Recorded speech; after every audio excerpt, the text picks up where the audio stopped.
Hello, my name is Eric Jenkins, and this is my week 1 assignment for Sonoran Desert Institute FTT 122 Intro to Ammo and Ballistics. Today is July 20th, 2023. So first I'm going to describe the 4 steps of ballistics: internal, transitional, external, and terminal. The internal portion takes place from the point of the firing pin or the striker to the exit of the bullet through the muzzle. This is the first phase, and this is basically the time that it's in the barrel of the gun. This is the study of the bullet when it is released from the source.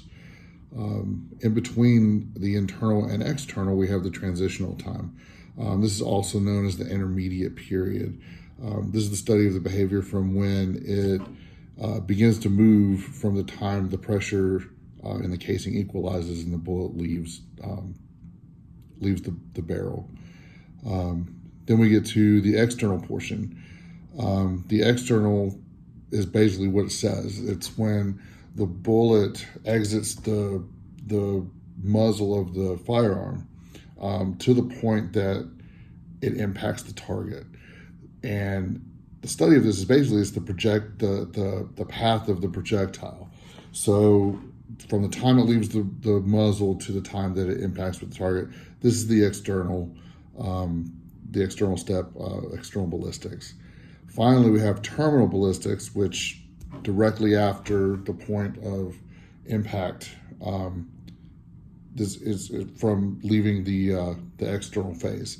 So this is the last phase. The terminal ballistics is basically the impact of the bullet with the target and how it affects the target. So when it hits, the time that it hits the target and goes through it, and the effect it has on that target. So that was my first portion of this assignment. My second portion is to describe sectional density. Basically, sectional density is the mass of the bullet divided by the cross-sectional area. In layman's terms, the easiest way to describe this is, with all things being the same, the bullet materials, the construction, and the velocity of the bullet, if all those are the same, the longer the bullet in any caliber, the higher the sectional density, because you're increasing the mass.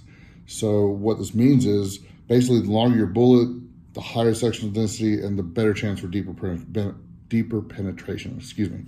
So the more mass you have, all things being the same, you're going to go further as long as it's longer. That's the best way I can describe sectional density. And then finally, we had to choose a question from a list of questions as our third part of this. And basically what I said was, what are some of the features that shotgun slugs utilize to achieve stabilizing spin? The shotgun slug, when it's elongated and the center of mass is moved forward, such as in the Brennicky slug, which is also pre-rifled, it has an attached wad on the end, which creates drag stabilization, and this in turn creates the center mass to go forward, which stabilizes the bullet. The Foster slug, which actually has a cup at the base, and what this does is make it kind of like a shuttlecock in badminton. It adds stabilization to it. It also has some pre-rifled type grooves on the outside. They've also added some fins to different slugs to help give that more stabilizing effect. So this is my first assignment. Thank you very much.